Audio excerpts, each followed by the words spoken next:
ఊరి నుంచి వెళ్ళిపోయి చాలా పెద్దవాడివైపోయావు. ఒక రకంగా ఇది మా వల్లేనని చాలా సంతోషపడుతుంటాం. అంత సంపాదించి నీ కొడుకును మళ్ళీ ఊరికి పంపించావేంటి రవి? నువ్వే డేంజర్ అనుకున్నాం, కానీ వాడు నీకంటే డేంజర్లా ఉన్నాడు. నేను ఈ ఊరి నుంచి పంపిస్తే సరిపోయింది. వాడిని మాత్రం ఈ లోకం నుంచి పంపేయాలి. వచ్చి వాడి బాడీని తీసుకెళ్ళు. వెంకటరత్నం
సాచురేషన్ జాగ్రత్తగా చెక్ చేసుకోండి. Okay doctor. ఎస్, తను ఎలాగైనా బతకాలి doctor. He is my life. Please doctor. We're doing our best, don't worry.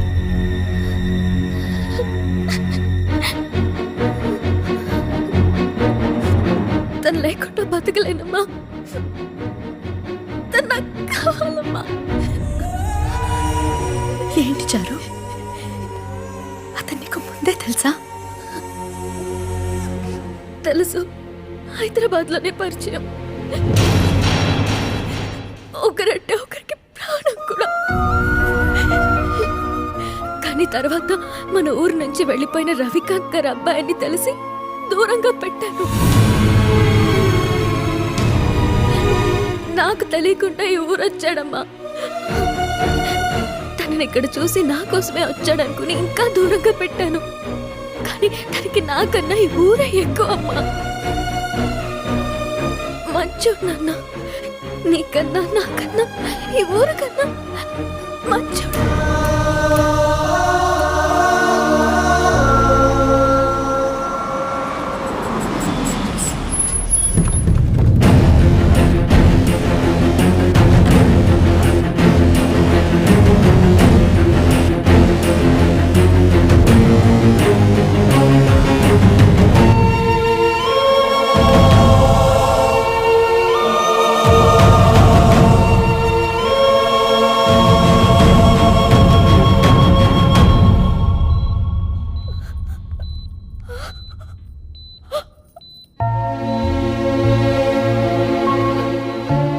Excuse me, I'm doctor Ganesh. 2 చోట్ల స్టాబింగ్ జరిగింది, చాలా బ్లడ్ పోయింది. సర్జరీ చేశాం, now he's all right. Hospital మొత్తం తనే దగ్గర ఎంత బాగా చేయించాడు. I felt very happy for what he was doing. ఈరోజు తనకే ఇక్కడ ఇలా చేయాల్సి వస్తుందని అనుకోలేదు. Sorry sir.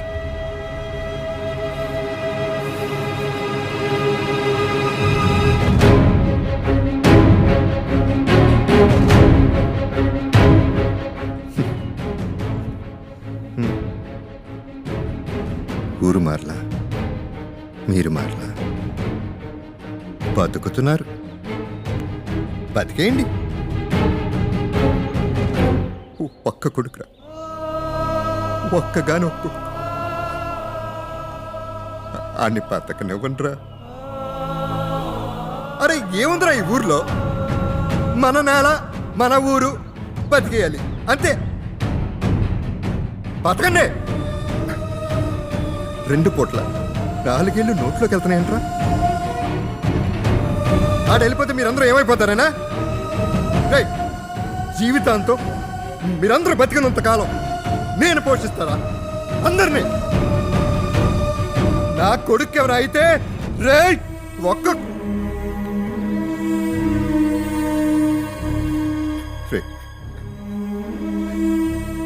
నా కొడుకు నా దగ్గరికి పంపించేయండిరా. నా కొడుకుని నా దగ్గరికి పంపించేయండిరా ప్లీజ్.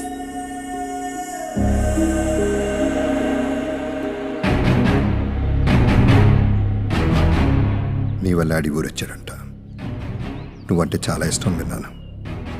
వీలైతే ఊరు వదిలేసి వచ్చేయమ్మా. ఇక ఆడికి ఊరికి సంబంధం ఉండదు.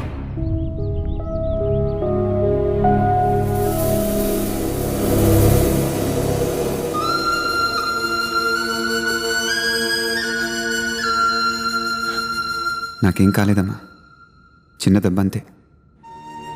5గురు అన్యాయంగా చనిపోయారమ్మా, కాపాడలేకపోయినా.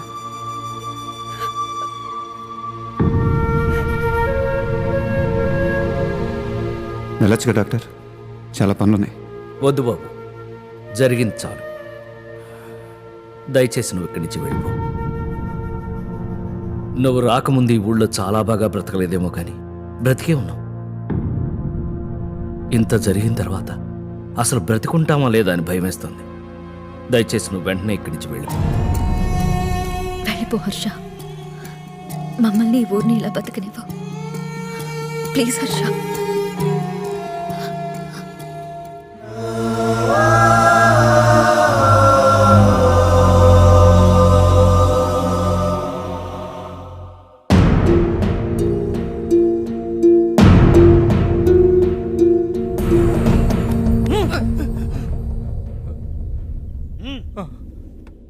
అసలు నీ ఏడు పొల్లేరా ఈ ఊళ్ళో గోలంతా.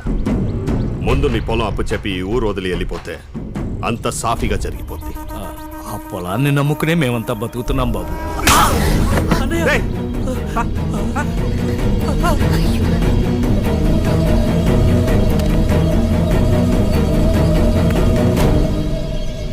సంతకం పెట్టు.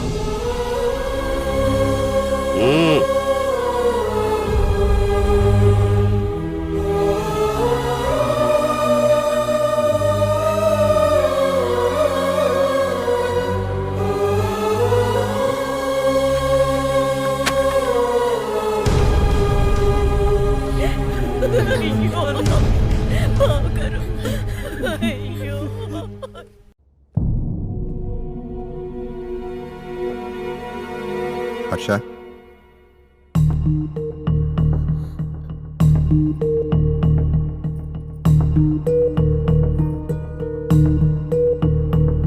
మళ్ళీ మాతో కలిసి మామూలుగా ఉండడానికి టైం పడుతుంది అనుకున్నాను. కానీ రోజు రోజుకి మాకు దూరం అయిపోతున్నావు. మారవారా నువ్వు? మారాలనుంది. ఇంకా ఇంకా నాలాగే మారాలనుంది. నేను నా ఊరికి దూరం చేయాలనేది నా ప్రయత్నం. తీసుకొచ్చేసాను. ఇంకా ఏంట్రా?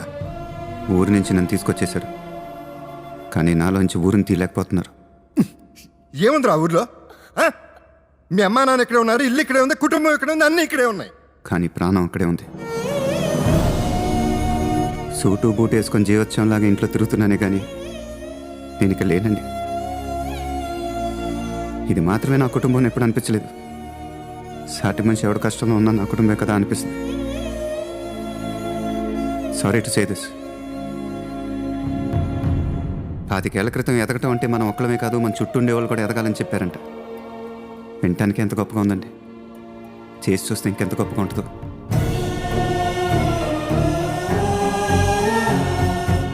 మనం చేసే దారిలో 1-2 దెబ్బలు తగలొచ్చు. ఏమీ చేయకుండా ఇంట్లో తిరిగితే కూడా దెబ్బలు తగ్గుతాయండి.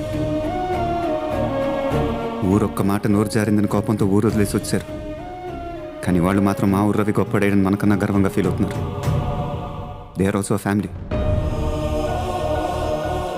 ఊరిని వదిలేసిన పంతంతో రాత్రింబగలు కష్టపడి కోట్లు సంపాదించారు. గుండెల మీద చేసి చెప్పండి, ఎన్నిసార్లు ఊరిని ఊరోళ్ళని తలుచుకుని ఉంటారు.